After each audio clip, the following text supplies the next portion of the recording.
सुधांशु त्रिवेदी। माननीय सभापति महोदय, 15 मिनट्स। माननीय महोदय, अभी इस सदन में हमारे साथी गोखले जी द्वारा जो भारत के उस राज्य को रिप्रेजेंट करते हैं जो फाइन आर्ट्स और गरिमा में अपना एक उच्च स्थान रखता है, जिसे बंगाली भद्र लोक कहा जाता है, आज उस इनिशिएशन के साथ मुझे लगता है उस भद्रता के साथ जो क्रूर मजाक हुआ है उसके ऊपर बात करते हुए मैं पीड़ा के साथ अपना निवेदन प्रारंभ करता हूं। आज हम गृह मंत्रालय के विषय में चर्चा के लिए एकत्र हुए हैं और हमारी सरकार 26 मई 2014 को आने के बाद गृह मंत्रालय की टोन एंड टेनर में क्या परिवर्तन आया, इसे मैं सिर्फ दो वानगी में बताना चाहता हूं। 26 मई 2014 के बाद आप सबको ध्यान होगा, उससे पहले बीएसएफ जो कि गृह मंत्रालय के अंडर में आता है, पहले उधर से बहुत फायरिंग हुआ करती थी। उसके बाद पहली फायरिंग हुई तो मुझे याद है उस समय राजनाथ सिंह जी गृह मंत्री थे। यहां पे खबर आया कि साहब वहां से कहा जाता था फायरिंग हो तो सिर्फ व्हाइट फ्लैग दिखाना है। आपको पता है कि उस समय गृह मंत्रालय से संदेश गया बीएसएफ के डीजी को कि अब ये मोदी की सरकार है, अब व्हाइट फ्लैग नहीं दिखाया जाएगा, फायरिंग के ऊपर 4 गुना फायरिंग का जवाब दिया जाएगा। और आप सबने देखा होगा पिछले 10 सालों में सीमा पर फायरिंग में शांति आ गई है। दूसरा उदाहरण देना चाहता हूं, जब हमारी सरकार आई 26 मई 2014 को, उस समय अभी आईबी का उल्लेख हुआ जो गृह मंत्रालय में आती है, इंटेलिजेंस ब्यूरो, उसके चीफ श्री आसिफ इब्राहिम थे जो कांग्रेस पार्टी के शासनकाल में आईबी चीफ बने थे। वैसे तो हम किसी भी अफसर को धर्म जाति के आधार पर नहीं देखते, पर उस समय इस बात का प्रचार किया गया था कि देखिए एक मुस्लिम अधिकारी को आईबी का चीफ बनाया गया। परंतु आज तक का भारत का इतिहास है, जब कोई सरकार बदलती है तो आईबी चीफ 1 महीने से ज्यादा नहीं रहता है। परंतु श्री नरेंद्र मोदी जी की सरकार में श्री आसिफ इब्राहिम का 8 महीने का कार्यकाल था और उन्होंने उसे 8 महीने का कार्यकाल पूरा किया। याद रखना चाहिए कि मोदी जी के कार्यकाल का पहला आईबी चीफ मुस्लिम समाज से था। यह दर्शाता है कि हम समाज के वर्गों को डर पैदा करके साथ में नहीं लेना चाहते, विश्वास पैदा करके साथ में लेना चाहते हैं।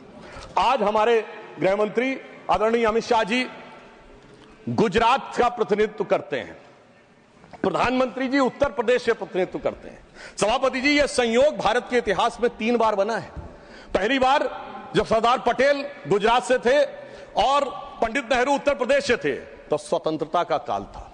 दूसरी बार लाल कृष्ण आडवाणी जी गृह मंत्री थे और अटल बिहारी वाजपेयी जी उत्तर प्रदेश से थे, तब भारत ने 21वीं सदी में प्रवेश किया था। आज जब अमित शाह जी गुजरात से हैं और मोदी जी यूपी से हैं, तो भारत ने अमृत काल में प्रवेश किया है। अर्थात मैं कह सकता हूं काल के कपाल पर, भारत के भाल पर कुछ तो नया होने वाला है और कुछ ना कुछ तो नया हुआ है, उसे आज समझने की जरूरत है। अब मैं बताना चाहता हूं कि गृह मंत्रालय ने इस दरमियान किस किस प्रकार से कार्य किए। मैं 3 प्रकार के कार्य बताना चाहता हूं। एक, वो कार्य जो पिछली सरकारें भी कर रही थी वो हमने करके दिखाया।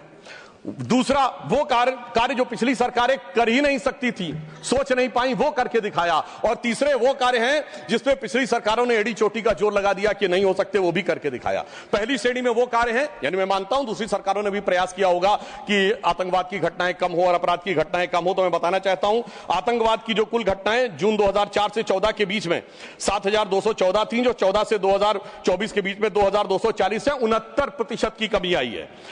कुल मृत्यु जो नागरिकों की और सिक्योरिटी फोर्सेस की होती थी उसमें 68% की कमी आई है। नागरिकों की जो मृत्यु होती थी उसमें 81% की कमी आई है। सिक्योरिटी कोर्सेस में जो फोर्सेस की जो मृत्यु होती थी उसमें 46% की कमी आई है।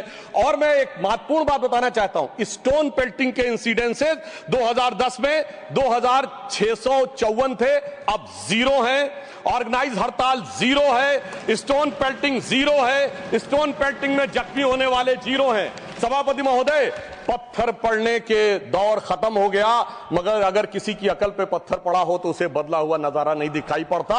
इसलिए मैं कहना चाहता हूं चश्मा उतारो फिर देखो यारो, दुनिया नई है चेहरा पुराना। महिला सुरक्षा के लिए एक अलग प्रभार बनाया गया। 2018 में इंटीग्रेटेड हेल्पलाइन बनाई गई और 181 हेल्पलाइन को राज्यों और केंद्र शासित प्रदेशों के साथ जोड़ा गया। फोरेंसिक को मजबूत करने के लिए प्रदेश में डीएनए विश्लेषण और साइबर फोरेंसिक की लैब्स भी बनाई गई। मॉडर्नाइजेशन करने के लिए 80 करोड़ की एक अलग मंजूरी दी गई। फोरेंसिक इकोसिस्टम को बेहतर बनाने के लिए 7 नई फोरेंसिक प्रयोगशालाएं बनाने की बात हुई, और जिसमें यूपी, बिहार, उड़ीसा, राजस्थान, छत्तीसगढ़, तमिलनाडु और केरल में, और इसके अतिरिक्त पुणे, गुवाहाटी, भोपाल और कोलकाता की लैब्स को और इंप्रूव करने का कार्य किया गया। ये वो कार्य हैं जो पिछली सरकारों ने सोचा नहीं था वो कर पाए। मैं उदाहरण देना चाहता हूं। एक है सीएए का उदाहरण अभी हमारे साथी ने दिया। मैं याद दिलाना चाहता हूं, इसी संसद में एक वो दौर था जब इनकी नेता ममता बनर्जी जी ने भारत के इतिहास में इकलौती बार जब चेयर के ऊपर फाइल फेंकी थी, किस बात को लेकर कि बांग्लादेशी घुसपैठियों के बारे में चर्चा करने का मौका नहीं दिया जा रहा है। और आज मैं कहना चाहूंगा कितना बड़ा बदलाव दिखता है कि जिन लोगों ने इतना बड़ा कार्य किया था वो आज कितना पीछे हट गए। इसे कहते हैं कि वक्त के साथ इंसान कैसा बदलता है। सीए पे मैं कहना चाहूंगा, सीए गृह मंत्रालय का विषय है, नागरिकता, और यह एक संसद के द्वारा पारित कानून था, परंतु राज्य विधानसभाओं ने उसके खिलाफ प्रस्ताव पारित कर दिया। यह सरासर कानून का उल्लंघन था, सरासर संविधान का उल्लंघन था, और मैं कह सकता हूं इसके द्वारा संविधान खतरे में था। दूसरा मैं उदाहरण देना चाहता हूं, यूएपीए का चेंज किया गया, यानी अब केवल एक संगठन आतंकवादी नहीं होगा, कोई व्यक्ति आतंकवादी होगा तो उसको भी आतंकवादी माना जाएगा। एनआईए एक्ट में आतंकवाद की परिभाषा स्थापित की गई। मृत्यु दंड पर यह संशोधन किया गया कि क्षमा याचना केवल संबंधित व्यक्ति ही कर पाएगा, दूसरा नहीं कर पाएगा। आपदा के लिए विशेष धनराशि की व्यवस्था की गई, और नक्सलवाद को समाप्त करने में अभूतपूर्व सफलता हमें मिली है। अभी दिसंबर के महीने में हमारे गृह मंत्री अमित शाह जी नक्सलवाद प्रभावित क्षेत्र में सीआरपीएफ के कैंप में पूरी रात गुजार कर आए हैं। जो लोग ये कहने का प्रयास करते हैं कि इसको डर और किससे वो, उससे उनको समझने का प्रयास करना चाहिए। अब वो दौर चले गए सभापति महोदय। मुझे याद है 6 अप्रैल 2010 को दंतेवाड़ा में 76 सीआरपीएफ के जवान शहीद हो गए थे, और उसके बाद ऐसे समाचार आते थे कि देश के कुछ विश्वविद्यालयों में शहीद जवानों के प्रति नहीं, नक्सलवादियों के समर्थन में कार्यक्रम हो रहे थे। वो दौर अब समाप्त हो गया।